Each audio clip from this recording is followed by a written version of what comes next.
Alabama may have earned a 34-point victory over Arkansas at Fayetteville, but expect for head coach Nick Saban to continue issuing challenges toward the media on critiquing this year's team. And with that being said, you are locked and loaded for a fresh week, fresh edition, fresh energy, fresh entertainment, fresh slate of shows on In My Own Words, the podcast, Touchdown Alabama, magazine Stephen Smith here. Hopefully each and every one of you enjoyed your weekend. But as we do each and every week, following a primetime game, a big game, a conference game, and or non-conference game in which Alabama was in action, I deliver my 5 impact players, my 5 MVPs, the guys I felt like stepped up, really made a contribution. Starting this thing off at number 1, Tua Tagovailoa at quarterback. This guy is as good as it gets. The most exciting, dangerous, entertaining player in college football right now, and it's not even close. I mean, ESPN could have had the cameras. They could have not had the cameras. They could have said, forget the cameras. Mother Nature could have poured down rain from heaven, and it wouldn't even matter because Tagovailoa was carving up Arkansas's defense like who did and what for. They did not have a leg to stand on. Tua, 10 of 13 passing, 334 yards, had 4 touchdowns to just 3 incomplete passes, completed 76.9% of his throws. This young man is unbelievable. I mean, check this out. Tua's lone flaw through 6 games has been misfiring on a few throws. He's completed 76 passes on 101 attempts for a 72.5% clip. I mean, here's a guy that has 18 touchdown passes to just 25 incompletions. He has just as many scoring tosses as he does misfires. He's been consistent. He's been highly productive. He has been exciting. Has yet to play in the fourth quarter of the season. And for all of you that are saying, well, he can't win the Heisman. Well, they can't give it to him because his numbers aren't good enough. He hasn't played a full fourth quarter. He hasn't faced a real defense. You can't give this to Tua. Peep this. You want to talk stats? Peep this. Of all the quarterbacks that have won the Heisman Trophy, and I'm talking about all the ones that were viewed, that were highly regarded as pocket quarterbacks, not those that were overly mobile, but that were regarded as pocket quarterbacks that could somewhat extend the play. We're talking about Baker Mayfield, who won the Heisman 2017 out of Oklahoma, Sam Bradford, who won the Heisman 2008 out of Oklahoma, Cam Newton, who won the Heisman 2010 out of Auburn, Robert Griffin III, 2011, who won the Heisman out of Baylor, Jameis Winston, 2013, who won the Heisman out of Florida State, Troy Smith, 2006, won the Heisman, Ohio State, Matt Leinart, 04, won the Heisman, USC, Jason White, 03, won the Heisman, Oklahoma, Carson Palmer, 2002, won the Heisman, USC, Chris Winkie, 2000, won the Heisman, Florida State. All of those guys have a lesser completion percentage than one named Tua Tagovailoa. Holy cow. Give this man the trophy. He has a higher completion percentage than everybody I have just listed off this piece of paper that has won the Heisman. And he has yet to play in a fourth quarter. And he has transcended the Alabama offense. I mean, Alabama in 5 of 6 games has dropped 50-plus points. In 2 of 6 games has dropped 60. The man's getting this trophy. Point blank, period. He's number 1 on this list. Number 2 for me, as far as MVPs, Jerry Jeudy, wide receiver. Jeudy, 4 catches, 135 yards, 2 touchdowns. the second game in which he has put up over 100 yards receiving. The first one was against Ole Miss, where he had 136 yards, 2 touchdowns on 3 catches. Irv Smith Jr. had a career day. He did. 2 catches for the tight end for $123 and a touchdown, but gotta give this one to Jerry Jeudy. Jeudy this season, 23 catches, 558 yards, 8 touchdowns. He has the team high in all 3 of these categories. He is now 5th all-time in Alabama history for touchdown receptions, where he's tied for 5th all-time in Alabama history for touchdown receptions in a single season with 8. He is sharing that with Al Bell and Ardarius Stewart. Al Bell, 1985, with 8 touchdowns. Ardarius Stewart, 2016, had 8 touchdowns.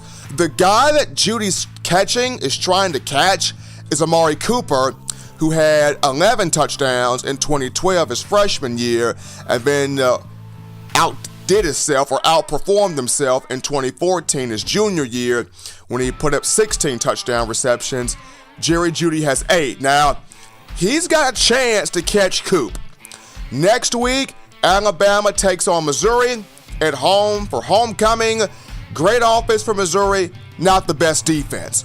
Then they go back on the road to face Tennessee and Knoxville, Neyland Stadium, however you call it. I just look at it as the orange and white garbage truck convention checkerboard.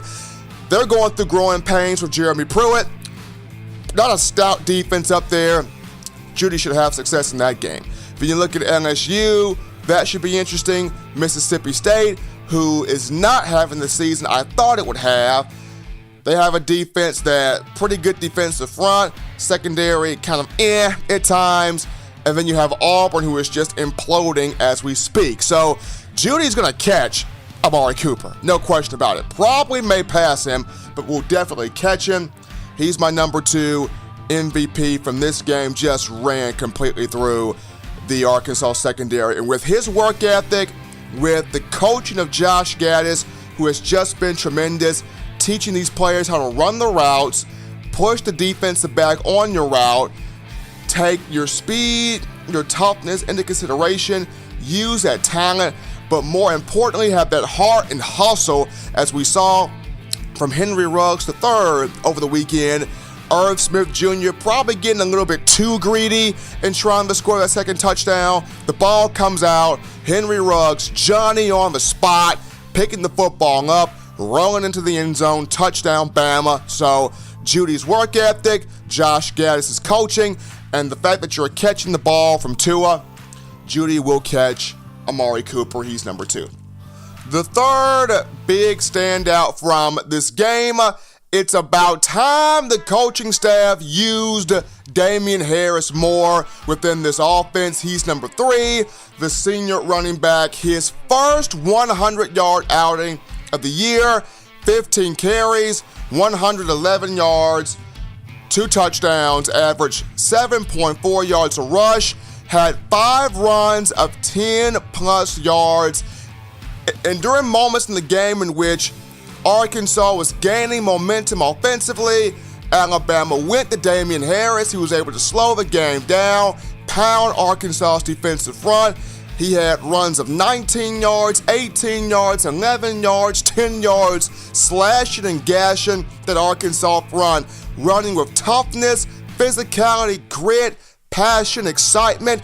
And during the moments where Alabama would pull him out of the game, you saw frustration on the face of Damien Harris. And it's been that way because when he is out there, he is moving the pile. He is moving the football. I understand the last couple of weeks, Najee Harris, Josh Jacobs have had the hot hand, but when Damien Harris has the hot hand, you keep him out there. You do not remove that young man from the field. He came back to be a leader. He came back to have that Derrick Henry type season. He came back to put up the numbers to where he can solidify himself as a first-round pick. When this man is going, he's going. Do not remove him from the football field. Had a huge game. his 8th career 100-yard performance, first of the season against Arkansas. Kudos to D. Harris. Damien Harris was out there eating the day, and about time the coaching staff was able to utilize him more within this attack. He's number 3. At number 4, switching this over to the defense, and despite the defense struggling over the weekend against Arkansas, the Hogs put up 405 yards offensively. They were efficient on third down. Ty Story had a big day at quarterback, 3 touchdowns. Did have an interception, which was a pick 6 for Shyheim Carter, but he threw for 3 touchdowns. Arkansas's backup running back, Rakeem Boyd, not the starter, Devwah Whaley, who was out due to a concussion, but the backup, Rakeem Boyd, becomes the second player behind Trey Regas of the Louisiana Ragin' Cajuns to put up 100-plus yards rushing on the Alabama defense. Defense did not have his best game today whatsoever, gave up 31 points, but Dylan Moses did pace the defense with 10 tackles. He had 2 tackles for loss, had a forced fumble, 1 quarterback hurry. Dylan did do a pretty solid job. And in my opinion, I feel like Dylan should be the inside linebacker. He should be the Mac. He should be making the calls, the Mike linebacker. Mac Wilson should be the weak side guy. He's got better lateral quickness in pass coverage. He can affect the quarterback on run. He can't affect the quarterback in coming on blitzes, but as far as making all the calls on the field, fitting all the gaps in terms of stopping the run, I feel like Mac Wilson overly depends on his athleticism. Highly athletic guy, but at times he looks lost in seeing the play, reading the play, fitting the gap. There are times he just looks out of sorts there. Number of times against Arkansas where he had busted coverages where running back would come out of the flat, nobody took him. It was supposed to be Mac Wilson's guy, nobody took it. And he looked lost in translation, which is why Dylan Moses, Mike linebacker in my opinion. Mac Wilson, you want to really use his athleticism to a positive standpoint, you put him at weak side. But Dylan Moses, my 4th MVP. Last but not least, 5th guy that just continues to impress me, that just continues to do well. I would love to see him come back next year, but I feel like if he continues his pace he's on, somebody's going to drop a late first to early second round grade on him, and it's going to be very, very tempting, and that guy is none other than defensive lineman Quinnen Williams. Q is outplaying Raekwon Davis right now. Raekwon looked slow, like he was stuck in quicksand against Arkansas. Had a number of moments where he could have sacked Ty Story. Had a number of moments where he could have stopped plays in the backfield. Just looked slow out there at DWR Razorback Stadium. Quinnen Williams assisted on 4 tackles. He shared a sack with Isaiah Buggs. He had 1.5 tackles for loss and a forced fumble. The fumble that was recovered by Deontay Thompson in the red zone. Williams forced that fumble. So Q continuing to play big at nose guard. Quinnen Williams, 5th and final MVP. So running back through these again here from the Arkansas matchup. Number 1, Tua Tagovailoa. Give the man the trophy. He's balling out. He deserves the Heisman. In a week where Will Greer struggled, he had 3 interceptions in West Virginia's win, and Kyler Murray, Texas, beat Oklahoma. Jarrett Stidham imploding at Auburn right now.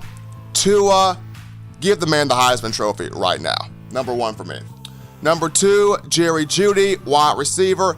Big performance, second 100-yard game. Number 3, Damien Harris at running back, finally getting his just due. First 100-yard game of the season. Number 4, Dylan Moses, one of the bright spots for an Alabama defense that struggled against Arkansas. He paced the team with 10 tackles. And last but not least, Quinnen Williams, number 5, doing his thing on the defensive line.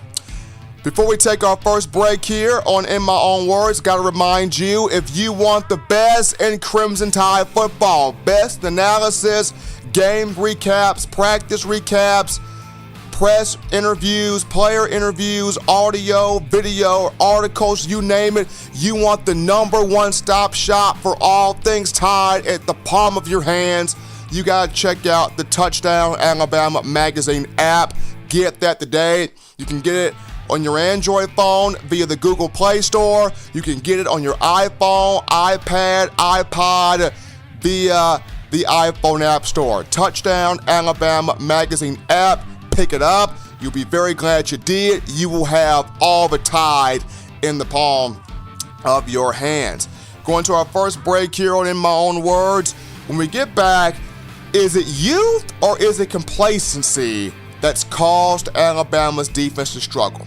And I want your interaction on this. Youth or complacency that has caused Bama's defense to struggle through the first 6 games of this season? Don't touch that dial, folks. We'll be right back.